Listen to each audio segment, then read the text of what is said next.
500 மற்றும் 1000 ரூபாய் நோட்டுகள் செல்லாது என்ற மத்திய அரசின் அறிவிப்பால் பூக்கடை வியாபாரிகள் மிகப்பெரிய அளவில் பாதிக்கப்பட்டுள்ளனர். இது குறித்து திருநெல்வேலி செய்தியாளர் ஆல்வின் அளித்த கூடுதல் தகவல்களை தற்போது பார்க்கலாம். மத்திய அரசினுடைய மிகப்பெரிய பொருளாதார சீர்திருத்த நடவடிக்கையாக நள்ளிரவு முதல் 500 ரூபாய் மற்றும் 1000 ரூபாய் நோட்டுகள் செல்லாது என்றும் அந்த நோட்டுகளை மாற்றுவதற்கு குறிப்பிட்ட கால அவகாசம் வழங்கியும் மத்திய அரசு உத்தரவு பிறப்பித்திருக்கிறது. இதுபோன்ற இந்த சீர்திருத்த நடவடிக்கைகளினுடைய காரணமாக நள்ளிரவு முதலே மக்கள் பல்வேறு இடங்களில் தங்களுடைய பணங்களை மாற்றிக்கொள்வதற்கான பெரும் முயற்சியிலே ஈடுபட்டார்கள்.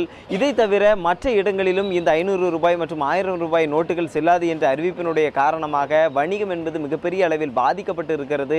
அது மட்டுமல்லாமல் மக்களும் மிகப்பெரிய அளவில் பிரச்சனைகளையும் சந்தித்து வருகிறார்கள். குறிப்பாக தற்போது இன்று முகூர்த்த தினம் என்பதனுடைய காரணமாக பாளையங்கோட்டை மலர் சந்தையில் மிகப்பெரிய அளவில் இந்த வணிகம் என்பது பாதிக்கப்பட்டிருக்கிறது.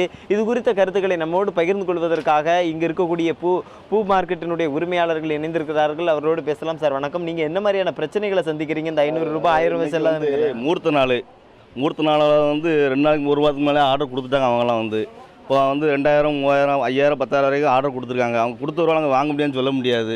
இது செல்லாத 2 நாள் பேங்க் அடப்புனாலும் இந்த ரூபாய் கொண்டு நாங்கள் எங்கே கொண்டு போகிறோம் எங்களுக்கு தெரியல. பூக்கடலில் கொண்டு கொடுத்தாலும் வாங்க மாட்டேங்காங்க. 50 ரூபாய்க்கு மாலை வாங்கிட்டு 1000 நோட்டை கொடுக்காங்க. அப்போ நாங்கள் என்ன செய்ய முடியும்? எங்கே கொண்டு மாற்ற டீ கடையில் கொடுத்தாலும் அவனும் வாங்க மாட்டேங்கான், கறிகளில் கொடுத்தாலும் வாங்க மாட்டேங்காங்க. எங்கேயும் மாற்ற முடியாத சூழ்நிலை இருக்குது. அப்படிங்கும்போது நான் அவங்கள்ட்ட என்ன செய்ய முடியும்? 50 ரூபா கொடுத்து 1000 ரூபா கொடுத்தாலும் அவங்க 950 ரூபா கொடுக்கணும் அவங்களுக்கு இப்போ என்கிட்ட சில்லறை இல்லை. அவங்க கோவப்பட்டு போகிறாங்க. அதுக்கு நாங்கள் என்ன செய்ய முடியும்? நாங்கள் வாங்கி உள்ளே போட்டுட்டு தான் இருக்கோம். தொழில் இதனால் ரொம்ப முடக்கமாக இருக்குது, ரொம்ப பாதிப்பாக இருக்குது. அதனால் இன்றைக்குள்ள சூழ்நிலை பயங்கரமான மோசடி சூழ்நிலையாக இருக்குது. பேங்க்கில் கூட போக முடியாத சூழ்நிலை இருக்குது.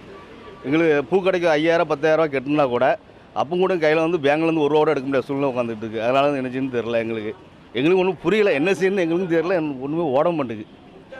அவர் கூறிய கருத்துக்களை கேட்டிருப்போம். தொடர்ச்சியாக பல இடங்களிலே முன்னதாகவே ஆர்டர் செய்தவர்களுக்கும் இந்த இடங்களில் அவர்கள் கொடுத்த ஆர்டரினுடைய மூலமாக கொடுக்கப்படக்கூடிய பணங்களுக்கு மாற்று சில்லறை வழங்குவதில் மிகப்பெரிய அளவில் சிக்கல் எழுந்திருப்பதாகவும் அவர்கள் தரப்பில் ஒரு கருத்து என்பது முன்வைக்கப்படுகிறது.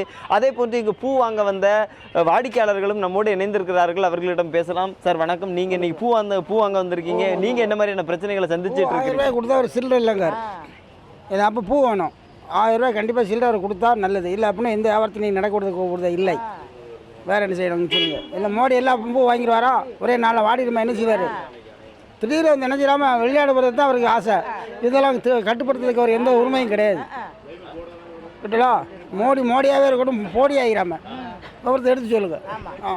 நிச்சயமாக அவர்கள் கூறிய கருத்துக்களை கேட்டிருப்போம். இது போன்ற பொருளாதார நடவடிக்கைகளுக்கு உரிய கால அவகாசம் வழங்கி இருந்தால் தங்களுக்கு மிகப்பெரிய அளவில் பயனுள்ளதாக இருந்திருக்கும். ஆனால் அதிரடியாக அறிவிக்கப்பட்ட இந்த திட்டத்தினுடைய காரணமாக மிகப்பெரிய அளவில் தாங்கள் பாதிக்கப்பட்டிருப்பதாக பொதுமக்கள் தரப்பில் ஒரு கருத்து என்பது முன்வைக்கப்படுகிறது. நியூஸ் 7 தமிழ் செய்திகளுக்காக ஒளிப்பதிவாளர் வள்ளி நாயகத்துடன் ஆல்வின், திருநெல்வேலி.